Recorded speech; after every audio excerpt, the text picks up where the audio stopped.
Nous étions sous l'esplanade de Conakry le 25 août 1958, depuis 15 heures de l'après-midi. Une pluie fine et tenace enveloppait la ville.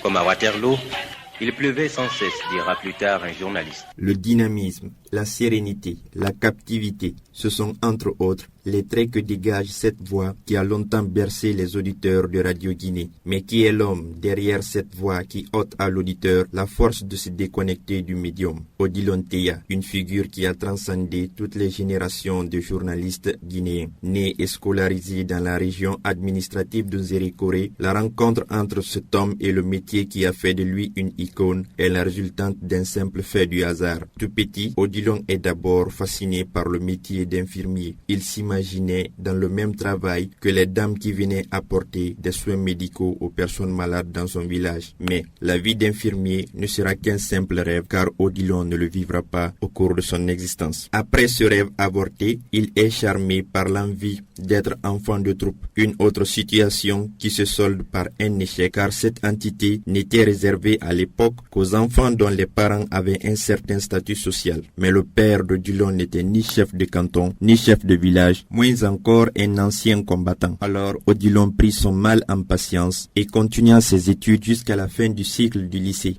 Cela dit, l'homme suit le cours de son destin. Si les précédents rêves ont été avortés, c'était sûrement parce que la vie le destinait à devenir autre chose que ce qu'il se représentait tout petit. Ainsi, en 1963, alors que la Guinée éprouvait un besoin crucial en journalistes, les seuls en ce moment étant ceux de la radio Banane, Odilon fut choisi pour faire partir de cette génération qui allait porter l'avenir du journalisme en Guinée. Il suivit donc à Conakry une formation rapide dans l'optique d'avoir les b.a.-ba de la presse, puis passa un test qui le permit d'accéder à la Suisse où il suivit la formation en journalisme à l'université de Fribourg. Quoique improbable au début, c'est ainsi qu'Odilon posa sa valise dans le monde de la presse. Une rencontre à la base imprévisible, mais qui finit par s'ériger en une raison de vivre pour l'homme. Dès après son test d'admission pour la Suisse, il est retenu automatiquement par la Voix de la Révolution, un média lancé sous le PDG RDA pour défendre l'intégrité du peuple de Guinée face à l'invasion informationnelle entretenue par l'Occident néocolonialiste. C'est ainsi qu'Odilon effectua ses premiers pas dans la presse au sein de la Voix de la Révolution. L'on peut donc déduire qu'il fait partie de ces pionniers de l'information qui ont défendu les couleurs guinéennes à une époque aussi décisive que les années post-indépendantistes. À la naissance de la radio-télévision guinéenne en 1977, Odilon Teya présente le journal télévisé pendant un certain nombre de temps, puis abandonne et demeure consacré à la radio jusqu'en 1996, date de sa retraite dans l'administration publique. Pour ce monsieur, la radio est le moyen d'information par excellence pour atteindre les populations de son pays.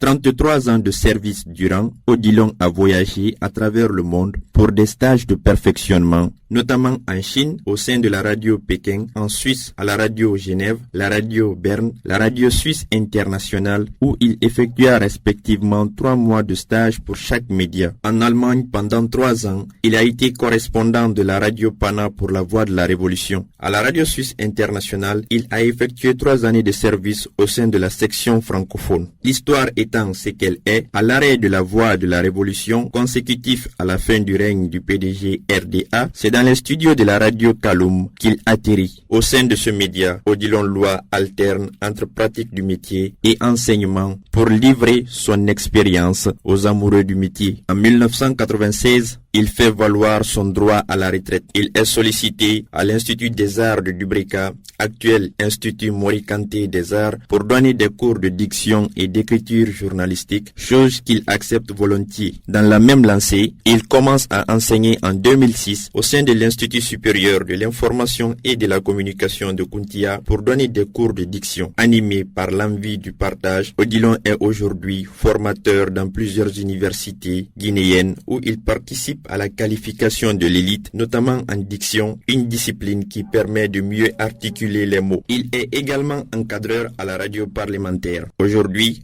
malgré son âge avancé, il s'efforce à trouver du boulot pour éviter l'oisiveté. Et c'est ce message de travail qu'il transmet à la jeune génération.